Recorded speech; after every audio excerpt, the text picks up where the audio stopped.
Pero dumating talaga yung moment na tinanggap ko na siya. Kasi isang bagay lang naman na-realize ko sa sarili ko na mahirap talaga kalabanin ng Diyos. Pag ang Diyos ginusto ka dito, wala ka talagang magawa. The more mo siyang inaayawan, the more kanyang dinidigil.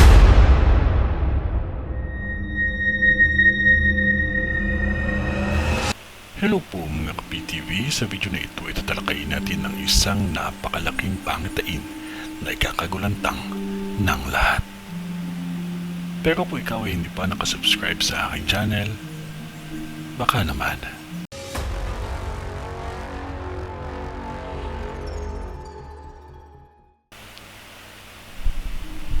Nakikita ko ang isang napakalaking sunog.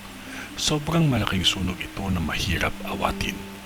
Malapit ito sa lugar ng Insular Life at Alabang Station o PNR na tinatawag. May bangko itong kalapit. Mag-ingat lamang dahil ang sunog na ito ay napakalaki, napakahirap awatin. May isang part sa lugar na ito na hindi kalayuan sa palengke at mga bahay dito ay magkakalapit-lapit lang. Magkakaibang lugar na sunog ito. At sa lugar din na tinatawag na ASEAN DR, pero aksidente ang mangyayari sa place ito ng ASEAN. May nakikita din akong suicide na mangyayari pa lamang sa lugar na ito. Lahat na ito ay mangyayari pa lamang. Lahat na ito, mag-ingat kayo. Mag-ingat sa lahat ng bagay na magiging sanhi ng sunog. Mag-ingat at magdasal palagi. Ito ay ang pisyo ni Madam sa Alabang.